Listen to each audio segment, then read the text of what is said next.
I'm gonna go ahead and keep it a buck and say that R.L. Stine's Goosebumps are my childhood. Those are the books that I grew up with when everything else was Harry Potter. And eventually I jumped on Harry Potter, but Goosebumps was always my bread and butter, and I had so many of them. I've read about all of them when I was younger, and honestly, to this day, like, those are some of the happiest memories that I've ever had. So that is why I jumped heavy on the new Fear Street on Netflix. Fear Street is the adult book series that R.L. Stine wrote, I believe, after Goosebumps. Once he was done writing Goosebumps, he wrote Fear Street, and that was the more mature Goosebumps. But when I was in my teenage years and I heard about Fear Street, I didn't want to read it because I heard it was really gory and really bloody, and I just thought that I didn't want like over edginess on my Goosebumps. I thought it was going to be Goosebumps, but like a little bit more hardcore and trying a little bit too hard. Well, at this point now, I kind of wish I would have read Fear Street because the trilogy is one of my favorite horror trilogies of all time. It is by far one of the most interesting stories, and the story is literally told backwards through time.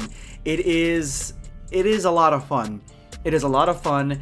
It has a cool setup. It reminds me of Cabin in the Woods. If you guys don't remember Cabin in the Woods, it's that movie where those people go to the cabin, and underneath the cabin there's a facility where they are basically sacrificing these kids to an ancient god, and this god loves to kill these kids through various different monsters that the kids summon. So if they accidentally summon like a witch or a guy with scissor hands or a killer doll or aliens, like things like that, they would summon that by touching things, various things, or reading various things inside the cabin. This is kind of what Fear Street feels like, not as jokey as this, but it feels like it is mimicking that a little bit, because there are a lot of serial killers in there, and they're almost like iconic, but like we don't know who the hell they are. There's one serial killer as like a kid that made me shudder every single time I saw him, but I didn't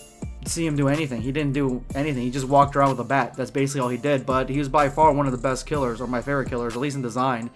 This trilogy was great, and I'm gonna go ahead and jump into spoilers here. So if you have not seen it, go watch it. Go watch the first one, and once you watch the first one, jump immediately into the second one, because once you jump into the second one, which I think is the strongest of all three of them, once you jump into the second one, you're gonna want to finish all three of them. So that's like 6 hours there, done, boom. But at least start out with the first one. The first one has such a strong 90s vibe. For anybody who was born or lived through the 90s, you guys are gonna get a lot of nostalgia from that first one. I think that was a great time period to start out in the 90s. It's the right amount of creepy. It's the right age for when Goosebumps was like going strong, a huge hit, like right next to Scary Stories to Tell in the Dark and stuff like that. Like, it's that same era when the Goosebumps show came out. That shit was awesome. I used to watch Are You Afraid of the Dark? Like, this stuff is right up my alley. For those of you guys who don't know, I am really into horror, scary movies, and Halloween. I love creepypastas. I listen to at least one of them every week, and so this is all my flavor. I love this sort of shit. I've loved this since I was young, and this is no different. This is a great trilogy.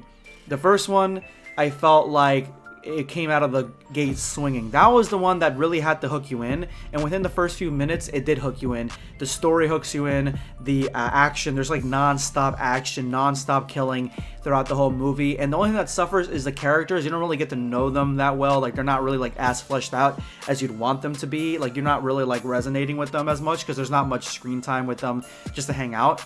But there is a good story, good lore, and a lot of action. The second one is the strongest one because to me it has the best characters in the second one. Like, my favorite characters. It's a very summertime camp feeling, like Friday the 13th classic feeling slasher movie. It definitely feels that way, and it's just really, really good. Great ending, great twist ending, and it's honestly my favorite one, the second one, which it takes place in the 70s.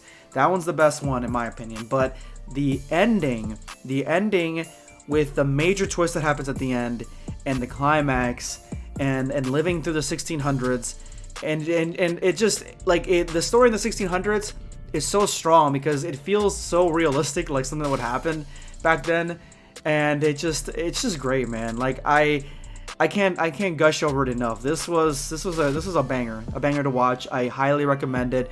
Make sure you watch Fear Street if you're a horror fan. If you love scary shit, watch Fear Street on Netflix. All 3 of them. Go ahead and check them out. This is going to be Sunscape signing off. Take care, guys.